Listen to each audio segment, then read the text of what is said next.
Jungle.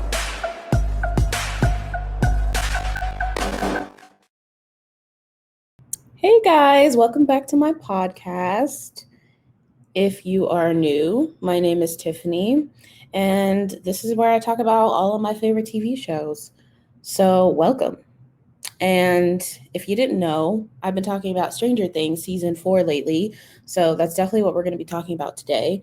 Um, Last week, if you didn't see last week's episode, I talked about episode 4, which if you've been watching Stranger Things, or if you already seen the whole season, then you already know that episode was really, really good. And I think most people are saying that was kind of like the best episode of Stranger Things. So if you missed that discussion, I would definitely go back and check that out if you haven't seen it yet.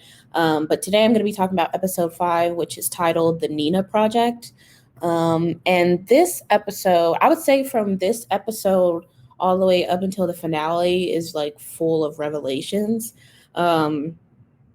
So again, if you haven't seen season 4, if you haven't seen Stranger Things at all, what I'm saying is probably not going to make any sense. It's just going to sound like I'm talking gibberish. So I highly recommend going back and binge watching the first 3 seasons if you've never seen the show, or if you haven't really got around to watching season 4. I would definitely watch it and then come back and listen to my podcast episodes. So if you're not able to catch my podcast episodes live, you can always catch them on YouTube. I upload them to Spotify, and then of course it's on Facebook because I go live every Tuesday at 1, and so they're all there. So it doesn't matter if you're not able to catch me live, you can always go back and watch them later. But of course I would prefer for you guys to watch live because I like, hopefully it gets a discussion going. I like to see when people leave comments or let me know that they're watching the show as well, if they agree or disagree with what I say. So while I want you to watch it live, I also want you to kind of understand what I'm talking about so it's not boring to you. So again, go back and watch season 4 if you haven't seen it, and then if you're completely new to the show, go back and watch the first 3 seasons so all of this stuff makes sense, because this season in particular has a lot of references to season 1, and there's some flashbacks going on. So again, won't make sense. It's not really one of those shows where you could just jump in and go, okay, it's fine. Like I'll catch up and I'll figure out what's going on. Trust me, you're not going to understand what's going on until you go back and watch the first 3 seasons. So, and no, I don't work for Netflix. Stranger Things is not paying me to say this. I just love the show. And like I said, I want you guys to kind of understand what I'm talking about. And I feel like there'll be a better discussion or dialogue if those of you who are listening really know what I'm talking about. So yeah, we're talking about episode 5. Like I said, I think I'll just jump right into it because a lot happens this episode, just like a lot has been happening in season 4.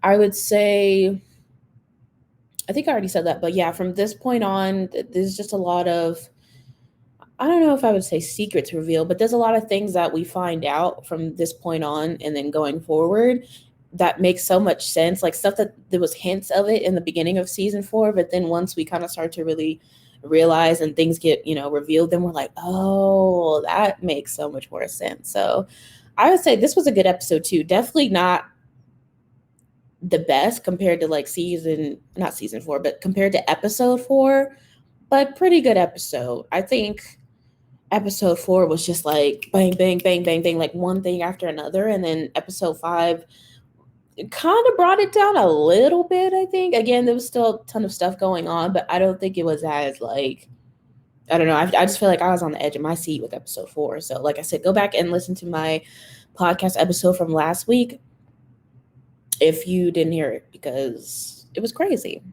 And I want to know what you guys think. So beginning of episode 5, it pretty much starts where we left off with episode 4. Starts with the California crew. So Mike, Will, Jonathan, and Argyle, they've left and they're on their way to try to find and save Elle. Fortunately, there was like a big shootout, and then the 2 guards that were with them both got shot. One of them, I don't remember their names. I probably should have looked up their names, but one of them ends up kind of getting left behind because I think they think he's dead, but he's not. And then the other one, they pick up and they try to take him. they pretty much take him with them because they're trying to save him, but he's like bleeding out. So, clearly it's like, yeah, he's not going to make it, but we're trying to get as much information out of him before he goes. So we kind of know where to go, what to do. Like, how do we find Elle? How do we fix this? And so his dying words, his last words are Nina, and he gives them a pen. And so that's kind of what they're left with. They're kind of just like, who the heck is Nina? What the heck is Nina? And why are you giving us this pen? Because he was supposed to write down the number, and then he ends up dying before he can even get the number out. But he gives them this pen, and that pen is significant because, and I'll just say it now, later on they find out, or I should say Mike figures it out, that in the pen there are coordinates to where Elle is, to where Nina is. So that was really smart that he did that like that. And it was smart of Mike to figure it out, because I wouldn't have thought that at all. Like, I would not have been thinking, oh, there's something in the pen. But clearly, all the kids are like smart and stuff like that. So they figure out that there's coordinates. And then what they do is, once they have the coordinates, they're like, okay, we need Susie's help for this. And Susie is Dustin's girlfriend. If you guys don't remember, she's not like a part of the main cast, but like you kind of see her on and off. I would say was she kind of on and off throughout season 3, I guess. And then, because she helped them last season as well. And she doesn't really know all about like the upside down and everything, but she's just super smart. She's like a genius. And so they're pretty much like, yeah, we need her help. So they're kind of they pretty much decide like, we need to stop by her place and find out about these coordinates so we can find Elle, we can save her and rescue her and all this stuff. So pretty much like, I would say the rest of the season, they're just on the road the whole time.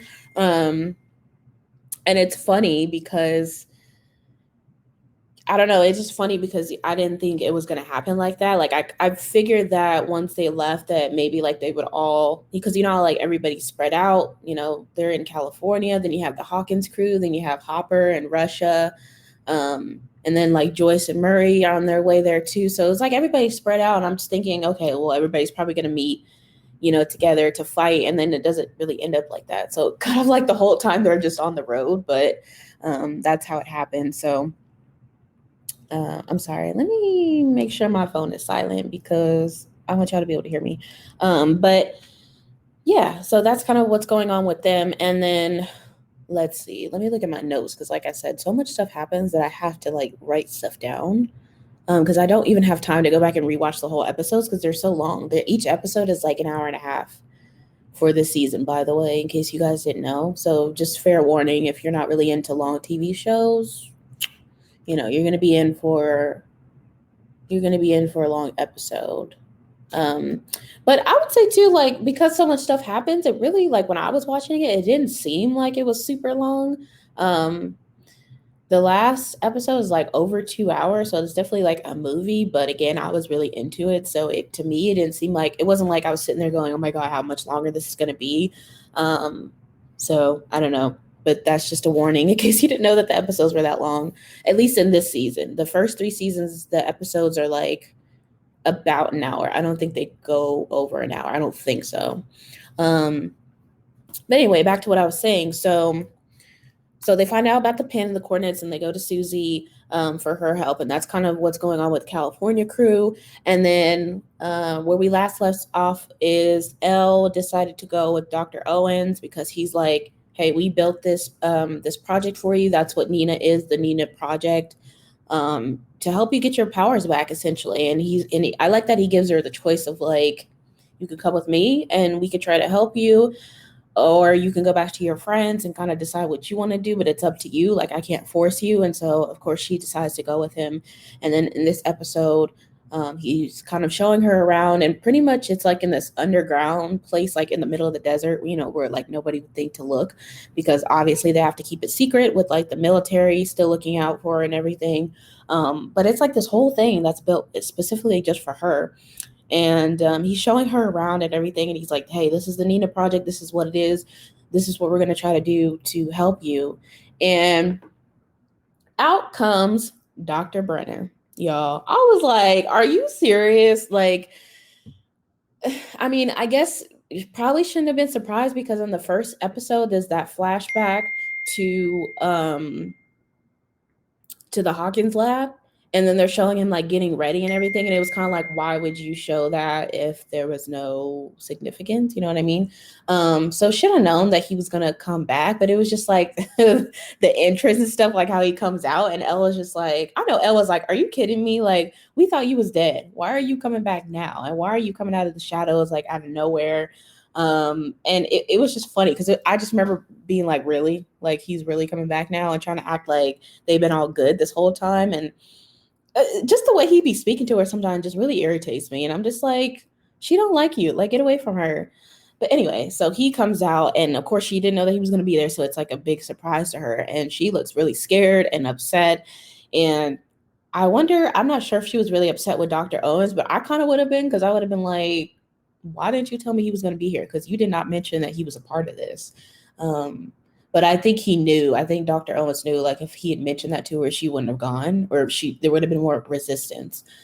So, they probably were like, hey, let's keep that on the low. And so she'll find out when she gets here, which is kind of messed up. But she runs and she tries to get out. And of course, the guards there, they catch her and stuff. And I think they put her under sedation, which is really messed up. But so yeah, that happened. So Dr. Brenner is back in the picture. And for those of you who don't know, because I try to explain a little bit for people that haven't seen the show. I know I probably have a few people that are listening to my podcast or are watching it, and they don't really know about what happened in season 4 or what's going on. So Dr. Brenner is the one that owned the Hawkins lab. He's the one that started all these experimentations on these kids from the very beginning, and that's how she got her powers. That's how Elle got her powers.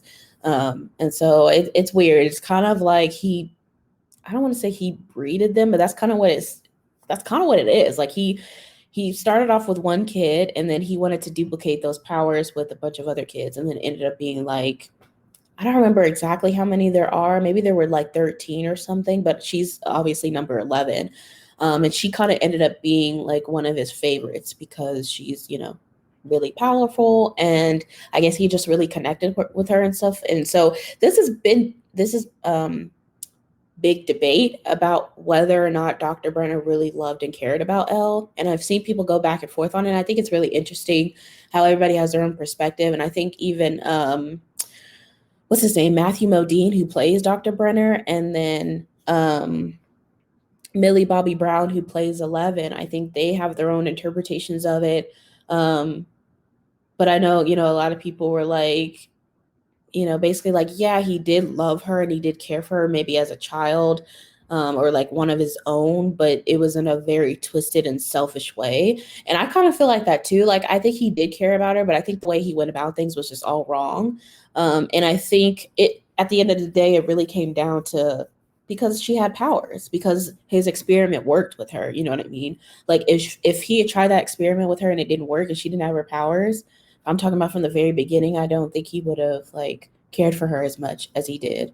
But that's just me, And then, yeah, so I don't know. You can tell me what you think. Do you think that he ever really loved and cared about her? Do you think that he really was trying to do what was best for her? Because I think he says that I don't know if it's in this episode or later on in one of the other episodes, but he's like, I just, I always try to do what's best for you. I've always just wanted what was best for you. And it's like, but the way you've hurt her over and over again, the way you've traumatized her, is that really what was best for her? And then what he did to her mom and everything. So he just did a lot of messed up stuff.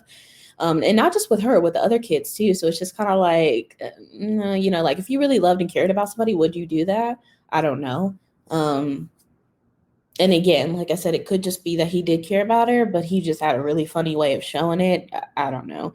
I still think it just comes down to like him being selfish and him being so caught up in these kids having these powers and stuff. But, what do I know? That's just my opinion. But anyway, so he's back in the picture. And like I said, she was not happy about that. But again, I guess I'll just say it now. She does end up staying, because there's one point where I think she's kind of contemplating, like, do I want to stay here? Do I want to deal with this? Do I want to deal with you, Dr. Brenner? Because this is too much. Like, this is reminding me too much of when I was a child, and I am traumatized here. And she, of course, she doesn't say that, but you could tell that's kind of like what's going through her head. And so that whole thing is crazy. And then going to Russia with Hopper and everything. So obviously in the last episode, Yuri like snitched on everybody and sold them out. So Enzo, the guard that was helping Hopper, he's in the cell with him now. So they're both locked up. And that was just really messed up. I was like, dang, like, I mean, I should have, you probably should have known, because it was like, hey, this is episode 4. And then still, I mean, the season goes up to episode, what, 8 or 9. And so it was kind of like there's still too much left to happen, there's still too much left to happen. And for him to escape that early on and for everything to go right, it just was like too good to be true. So Hopper is back in the cell and he's in there with Enzo. And there's like a really good scene and good moments with Hopper in this episode, again referencing like season 1, and just like even like the trauma that he's been through, like how he lost his child and how kind of like how his family fell apart. And like he's kind of just sitting there going like, I don't know, I don't want to say he was giving up, but it kind of felt like that. It was really sad. And he has like this whole speech in this episode that's pretty good, where he's talking to Enzo and stuff, and he's kind of just saying like, I always bring like so much pain and hurt with whoever I go around, whoever I end up really caring about. It's like things just fall apart, and he feels like it's his fault and stuff. And then the same thing, like what happened with Elle and what happened with Joyce and everything like that. He's just like, man, like I'm a curse, and it's just really sad. And I'm like, oh, Hopper, you're not a curse. So that part's sad. But it's kind of sets up for what's going to happen in the next like few episodes. So I'll talk about that obviously later on. And then, with Yuri, like I said, the way he kind of snitched with everybody and he pretty much drugged Joyce and Murray. He ties them up and takes them on the plane because he's like, hey, I'm about to get this money. I'm going to take these Americans to the Russians, get my money and bounce. At least that's what he thinks he was going to do. But what ends up happening is they pretty much hijack the plane. So like Murray comes in clutch. And I was going to say in this episode, but in this whole season, because he like fights people for real in this season. Like his karate was coming in handy. So they go up against Yuri. And he fights him so good that he knocks him out. And so at that point they're like, oh shoot, like who's going to fly the plane? And then of course they end up crashing, but thankfully they don't, nobody gets really hurt that bad. But yeah, so they crash and now the tables have turned. Now, Yuri kind of has to do what they want them to do, because they tie him up. And they're just like, yeah, you gonna listen to us now because we got you. So good thing Yuri couldn't really, like, I guess, fight as well as Murray. Otherwise, they would have been in trouble. I don't know what would have happened if they didn't, if they weren't able to hijack the plane. So crazy stuff going on in Russia and everything, and them just trying to get to Hopper. It was a lot. But honestly, though, like I'm happy that Joyce went so hard for Hopper. I mean, Murray too, but obviously, like with Joyce, it's different because she has feelings for him. And, I would say it was more than just trying to go after a friend. It was trying to go after somebody that she loves and somebody that she really cares about. And so I was like, Joyce is a ride or die, because like who can be doing all of that? Try to go after somebody like, I don't know if I would have done all that, but I applaud Joyce for that. And then a big revelation in this episode, or I should say one of them, is Nancy makes the connection from Max's drawing. So like the night, they all spend the night with each other because everything that happened with Max was like super, just crazy, and everybody's still kind of on edge, and they're still kind of trying to watch Max and make sure nothing happens to her and everything. And so they all spend the night I think it's at Mike's house. And the next day she's up drawing pictures, pretty much just drawing like what she saw when Vecna kind of like took her over. And Nancy looks at the drawings and she is able, for some crazy reason, I don't even know how she was able to do that, but she's able to put the pictures together, and it makes one big picture of Victor Creel's house.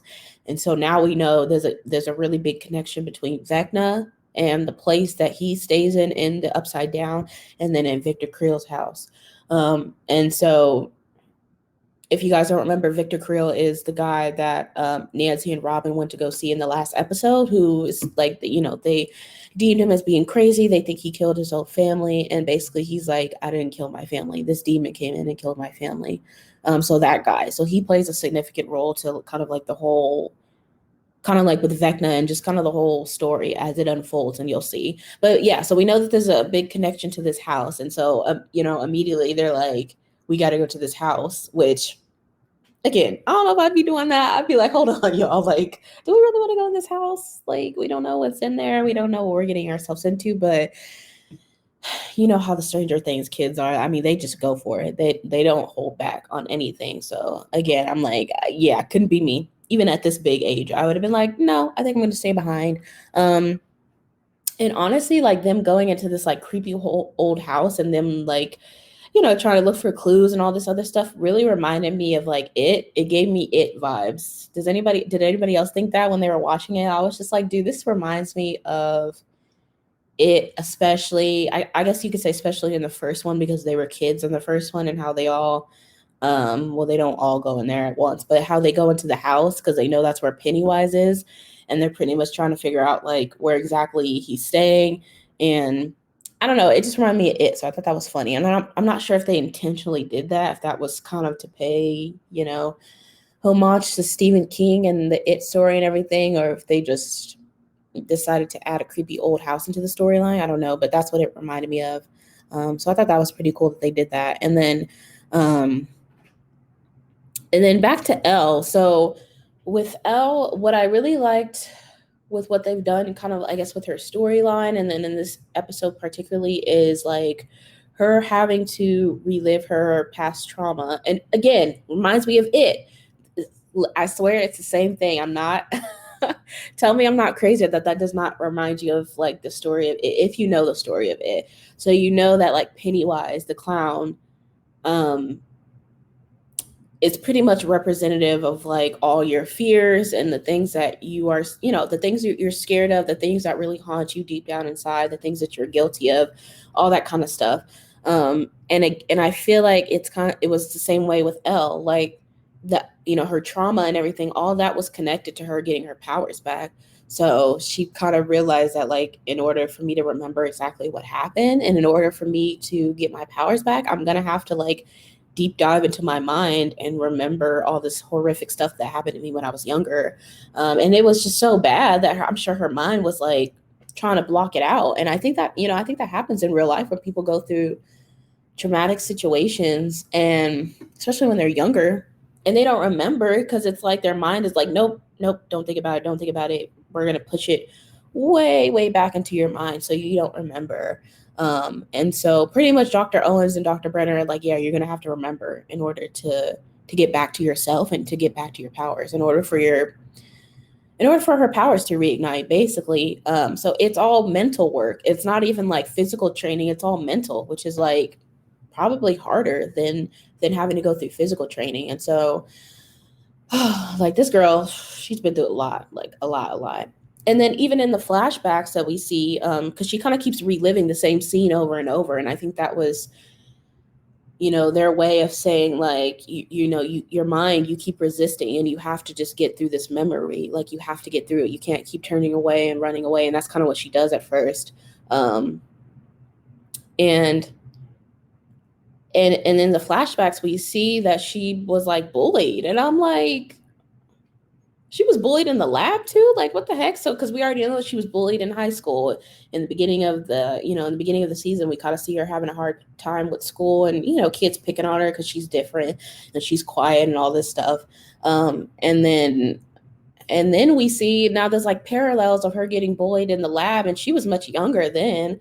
And I mean, that was like with a group of kids who all have similar powers to her, if not kind of the same thing to her. So I'm just like, why are y'all bullying this little girl when y'all are all in the same place? Y'all all like, they're all in there together. So I was just like, kids are just cruel, man. I mean, I know it's this TV show, but I'm just like, wow, like kids can be just really, really cruel. But then I guess with them, I can kind of see why they would be kind of messed up that way, because of the way grown up.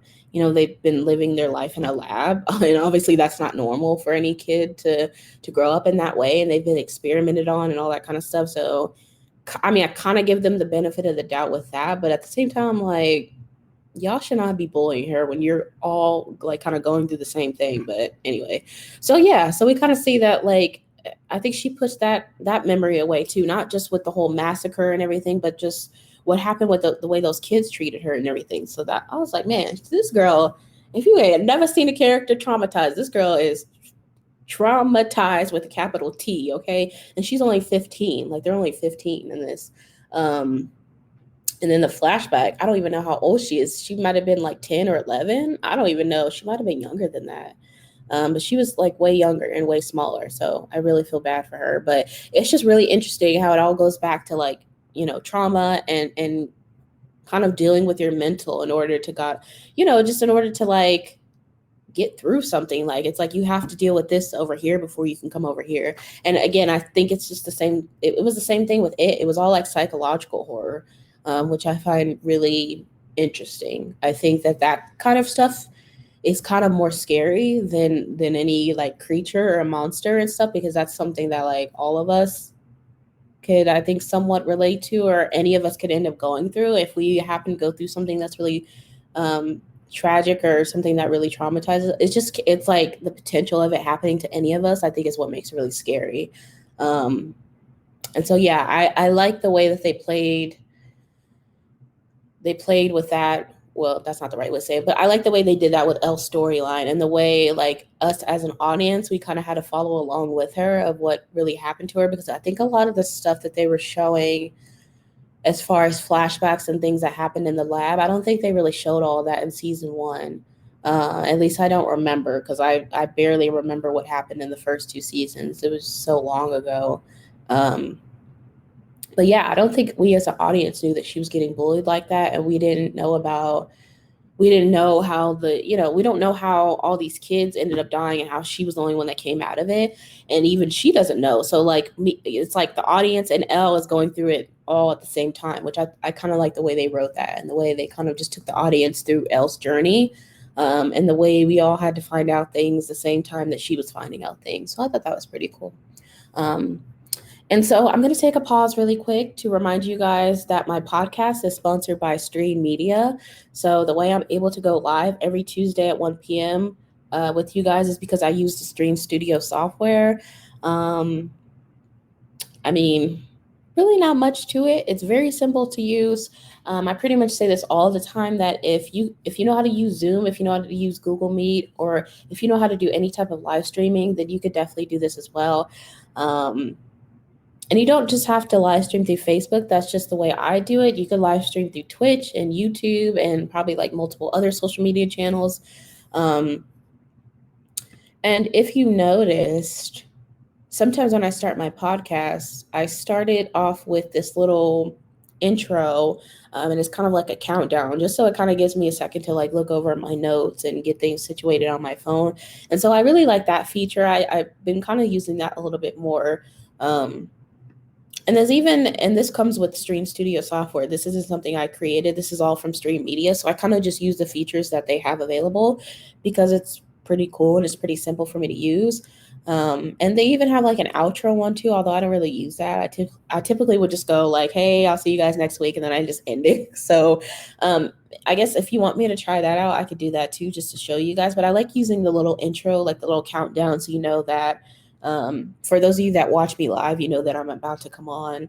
And like I said, it kind of gives me a second to kind of just look over my notes and be like, okay, what am I going to talk about today? Okay, what am I going to start off talking about? So I like that feature a lot. And there's plenty of other cool features that you could check out. So if you go to studio.streann.com, they'll ask you for your email, and then they'll send you a login code, and you put in that login code, and then you're in. So there's no signing up. There's no payments or anything like that. You could use it for free. I definitely use it for free, so I definitely highly recommend for you guys to go in and check it out and kind of just create your own content, do some live streaming and have fun with it. And then tag me and tag Streann Studios and Streann Media, just so they know that you're using their platform. And yeah, and tell them that Tiffany sent you. Tell them that you heard it from me, because that will make me look good. And then yeah, let's get back into Stranger Things. So listen, we're already going on 30 minutes, and I feel like there's still so much that happened in this episode. So I'm gonna try to get through it and not make this episode super super long. But anyway, back to what I was saying about Elle. I really liked how they did that throughout the pretty much throughout the whole season, but I would say especially in the second half, especially like in the second half of the season. And I mean, y'all, when we really find out what happens, and just how everything connects, it's a trip. I'm not going to say it right now because I want to wait till I get through the rest of the episodes, but it is a trip. I was like, what? When I found out. I don't know. For those of you that have seen all of season 4, let me know, were you surprised? Say, put a comment down below and just tell me, like, were you surprised by the endings? But more so, not even just episode 9, but like the end of volume 1. Because I was like, huh? What? Don't say what it is, just in case if there's people that are looking at this and they read my comments and they haven't seen season 4. But just tell me if you were surprised, because I was. I know there's some people that figured it out and they were like, oh, I already knew that, but I was like, yo, I did not see that coming. So that was kind of crazy, but I'll get to that when we get to episode 7. We're going to talk about it. It's going to be a whole long discussion because it's crazy the way everything connects. And then let's see what else happens in this episode, because just so much that happens. Okay, so you guys remember the basketball team, right? So remember Jason, who's head of the basketball team, the one that's like, my girlfriend Chrissy is dead, and I think it's Eddie, and I think Eddie is a part of this cult called Hellfire Club. He thinks it's a cult. He thinks it's like, demonic and all this stuff. So pretty much the whole time, he's going after Eddie, or trying to find him, and trying to find the people who are part of Hellfire Club. And remember, Lucas was with them at first, but then he broke away from them and ended up with the Hawkins crew. So thankfully he's not a part of that group anymore, because I was like, he don't need to be with them because they're doing too much. I mean, I know Jason was like grieving and everything like that, and I guess that was his way of dealing with it, to try to find Eddie, but it was just like, dude, you don't even know what's going on. So anyway, in this episode, they catch up with Eddie, because at this point, Eddie's just kind of been hiding out the whole time. He's just like, I don't have anywhere to go. If I come out, these people are going to think that I killed this girl. They're going to think that I'm a part of this cult, and I'm not. I'm just scared. I don't even know what's going on. So I feel bad for him because he's running a lot in this season, just trying to get away, and trying to hide out. And so Jason and the rest of the basketball team, they find him, unfortunately. I'm trying to remember how they even found him. I don't remember. You guys have to remind me how he found it, because I don't remember. But I know they find him, and he runs and he tries to get away in this boat, but that doesn't really work because the boat doesn't work. And so Jason, and I think the black guy's name is Patrick, I think. Oh God, I should know this, but I think the guy's name is Patrick. He's one of the other guys on the basketball team. They both are like swimming towards him like really, really fast. And that part was kind of scary because I was like, why are you swimming so fast? How are you able to swim that fast? But they catch up to him kind of like really quickly. But before they really could do anything to him, if you don't remember, Patrick was targeted by Vecna in I think it's the last episode. It was either episode 4 or episode 3, but there was signs that he was going after him because he was getting headaches, and I think his nose was bleeding and everything like that. And so, of course, in that moment when they're in the water, Patrick rises up, and we're like, oh shoot, Vecna got him. And not only that, but he's doing this in front of like Eddie. So Eddie's having to see somebody else get killed again after he saw what happened with Chrissy. So that's messed up. But then Jason's seeing it too, because see, Jason didn't know that was what happened. He just knew that his girlfriend was dead, and she was, the last person that she was with was Eddie. So his connection, in his mind, he's just like, well, Eddie's the killer, I have to get him. And so he sees that, and I think as an audience, we were hoping like, oh, maybe now that he's seen like what's going on, that this is something beyond Hawkins, that this is something like supernatural, and it wasn't Eddie. Maybe he'll kind of back off Eddie, or he'll kind of believe that like, hey, maybe this is something like demonic, but it's not Hellfire Club. But of course, it has the opposite effect, because he sees that, And then that just makes him more deranged because now he's like, oh, Eddie's like, I think he ends up, I don't know if it's in this episode, it might be in the next one, but he's basically in his head now, he's like, Eddie did that because he's like a vessel for the devil or whatever. And it's just like, dude, like, seriously. Now I don't know. It's hard for me, like at this point, it's hard for me to feel bad at him. Of course, in the beginning, like when he first found out about Chrissy, I was like, dang, like that's messed up. Like you not only is your girlfriend dead, but you find out like I mean, he basically found out through the TV. They didn't say her name on TV, but they had said like a student was dead and they found the body. And then the police come and they're like questioning him. And so obviously he realizes then that it's Chrissy. So that was a really messed up. I think the way they went about that wasn't right, the way the police went about that. But the way he found out was really sad. And I felt for him then. And like I said, I know if it was me or any one of us, it's like, what would you do? Like you would lose your mind and stuff, especially again, he's only a teenager. But then at some point it crosses to like, now you're just doing too much because now you're trying to take things into your own hands instead of letting the police handle it. Now you're trying to be like this vigilante or you're trying to be this hero. And it's like, nobody asked you to do that. Like what were you going to do? Because what's crazy is like when Lucas is still with them, and they have all these weapons and everything, and they're like, oh, we're just gonna go and talk to Eddie, we're just gonna find out what happened. I'm like, you going to talk and you got all these weapons? Like, dang well that's not what she was trying to do. Like if you had caught up with Eddie, you would have like they would have killed him or they would have tortured him, so they would have done something illegal. So in my head, I'm like I said, I kind of feel for him, but at a certain point it's just like, no dude, like you were doing too much. And like I said, what were you going to do? So were you just going to kill this guy, not even knowing the full story, not even knowing for sure if he was a part of Chrissy's death or not? Like, that's not cool. It's like, who are you? So I'm sorry. His character just annoys me, like, especially in the later half of the season, because he just gets in the way. And it's just like, go home. Like, where are your parents at? Why are you out roaming the streets trying to look for this dude when you should just be at home? Like, clearly there's people turning up missing, turning up dead, and like what are you doing? Anyway, I'm like, he's like a Zac Efron ripoff to me or something like that. I don't know. But for those of you that do like his character, I'm sorry, but he was just annoying me like for most of the season. So it is what it is. So yeah, that's going on with them. And then the ending scene of this episode was actually really powerful because it shows Elle's powers kind of like reigniting again. So there's a scene where they take her out of the Nina project. I don't even think I explained what the Nina project like. Okay, so you guys know it's to help her to get her powers back, and she has to relive all these past memories and all her trauma in order for her to get their powers back. But the way they're doing that is they're putting her like in this huge tank, I guess you would call it, and it's like full of water, and she's just kind of like floating in there. And they have all of these like wires and stuff connected to her brain and to her and stuff. And what it is that Dr. Brenner had tapes of when he was running the lab of like, everything that he did when he was training these kids and when he was experimenting on them. So he's playing her kind of like each tape at a time so that she's kind of remembering slowly.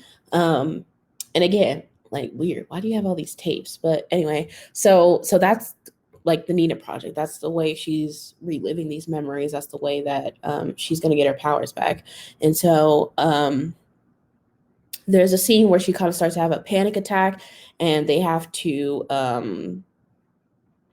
they have to give her what do you call it, like the I don't know what it's called, those things where they rub them together and then they like not electrocute you, but the thing that they put on your chest, you guys know what I'm talking about. But that thing, they do that to kind of like bring her back, and she's just freaking out, and so she hits Dr. Brenner and like tries to run and escape again. So this is the second time she tries to escape, and of course the guards catch her again, but this time, baby, her powers come out because she screams and them guards go flying across the wall.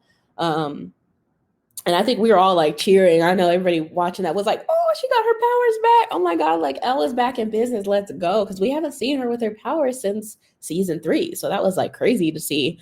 And so Dr. Brenner approaches her And and he's, you know, he's all like fascinated and all that kind of stuff, weirdo. And basically he just tells her like, well, I don't remember exactly what he tells her, but I think she comes to the conclusion that like, yeah, I'm gonna have to stay here and go through this process in order to really get my powers back. Oh, okay, I know what it is. She tries to use her powers on him and it doesn't work.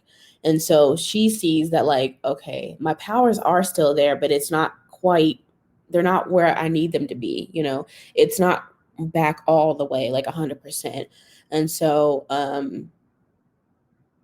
yeah, so that's basically what he tells her. He's like, you know, you still need to go through this process. Just because your powers, you know, work just this one time, that doesn't mean that you're ready to go back out there and fight. And she knows that, and so she kind of reluctantly is like, okay, yeah, like I need to stay. And she takes his hand, and they walk back into the place. So that ending that's pretty cool because it was like, what? Like the girl, she got her powers back. Like, let's go. We haven't seen her powers in so long. And I know for her, I feel like that was probably like a big deal too. Because I think she struggled with, especially like the end of season 3 and then going into season 4. I think she struggled with, you know, her identity of like, who am I without my powers? Because I've always had my powers. This is all I've ever known. And this has been the way, this is the way I've been able to protect my friends and my family. This is the way I've been able to protect myself. Like, this is, you know, a part of me. And without it, it's like, you know, I think she was just kind of like having like an identity crisis there for a while. And so getting her powers back, I know that probably really felt good to her and stuff. So that was a pretty cool moment. I was like, yay, let's go. But yeah, that's how the episode ends. And like I said, really solid episode. I think it was a great, like I keep calling it like revelations episode because we're getting more pieces to the puzzle, and we're finding out things that we didn't know and things that maybe, I guess, some people maybe were kind of already suspecting, but a lot of the stuff that was revealed to me, I didn't know. I was just like, what? Like, I was like, this is crazy. Like, and I didn't want to know. Like, I don't really like it when I go into it and I'm like, oh, I already knew that was going to happen because then it's not as fun, you know? I like the surprise and everything. I like to genuinely be like, I didn't see that coming, or I didn't know that was going to happen, or, you know, I didn't make that connection until now. So I think that's really good writing when they're able to do that. Um, and so I feel like the Duffer Brothers did that really well, the way they were able to kind of just connect things that happened way back in season 1 all the way up and, you know, up until this season. And I mean, it's crazy, you guys. Um, so like I said, I'll definitely dive more into that in next week's episode and just, you know, continuously until we get all the way up until episode 9, which is the final episode of season 4. And yeah, we still got lots more to talk about. So tune in next week on Tuesday at 1 p.m. as usual. Um, and again, if you don't catch me on Facebook Live, you could definitely watch my podcast episodes. If you prefer to watch, you could watch them on YouTube as well as just go back to my Facebook page. And you could definitely listen on Spotify or Anchor if you like to just hear my voice, I guess. I feel like maybe it's a better experience to watch it. But if you just want to listen, you could definitely listen on Spotify. And, you know, wherever you see me on social media, like comment, hit me up if you want to talk about Stranger Things, if you want to talk about Barry, because you know that's still my show. If you want to talk about any other TV show or something that you would like to see me talk about, let me know. There is a show that I like just very recently got into on Hulu called Everything's Trash, and it's a comedy, and it's a Black comedy. So I don't know if any of you guys have heard of it. If you guys watch it, again, let me know if you would want me to maybe talk about that after Stranger Things. So because I think there's only 4 or 5 episodes out right now, so it seems like it's a pretty new show. So that means, you know, you can get into it early if you haven't seen it yet. I mean, some of the humor is like, you know, kind of like dumb, kind of crude. So I don't know if that would be something appealing to you guys, but I just got off into it, and so I'm gonna keep watching it to see what happens for the rest of for the rest of the season. It's just still on season 1, so and hopefully like it'll get renewed, because then if it does, then I feel like I could, you know, add that to my list of TV shows to talk about. So yeah, so that was this episode. And then Before I leave you guys, just wanted to remind you that my podcast is sponsored by Streann Media. So thank you to them for sponsoring my podcast and for allowing me to live stream every week and connect with you guys. This is really fun for me, even though I barely know what I'm doing, but it just really requires me to just talk about TV and film sometimes, which I love a lot, if you couldn't tell. So thank you to you guys for sponsoring me. And like I said, check them out. Go to studio.streann.com if you want to check out their Streann Studio software and have fun with it. And let me know what you create, what kind of content you come up with. If you do any type of live streaming, you can hit me up on Twitter, on Facebook, even on Instagram, whatever. But like I said, I'm usually on Twitter when it comes to talking about like TV shows and movies and music and things like that. So you could follow me at Prima Donna Girls. Girls is spelled with a U, so Gurls. I know it's a long username, but it is what it is. I've had it for a long time, so I'm not changing it. And yeah, so follow me on there to talk about like TV and movies and all that good stuff. And yeah, I will see you guys next week on Tuesday as usual. And we'll be talking about episode 6 of Stranger Things. And if anything else comes up that you guys want me to talk about, let me know before Tuesday and I'll add it into my notes so then we can discuss it. And I think I say this all the time too, but if you guys want to be a guest on my show, if you want to talk about Stranger Things with me or any other TV shows, please let me know so I can have you on, because I think that would be really fun for us to have like a whole discussion about one of the episodes. Or it doesn't even have to be about one of the episodes. We can do something specifically about like a deep dive into, like a character study, or if there's something that happened in the earlier seasons that you really want to discuss. Hey, I'm all for it. So I will, again, I keep saying that, but I'll see you guys next week.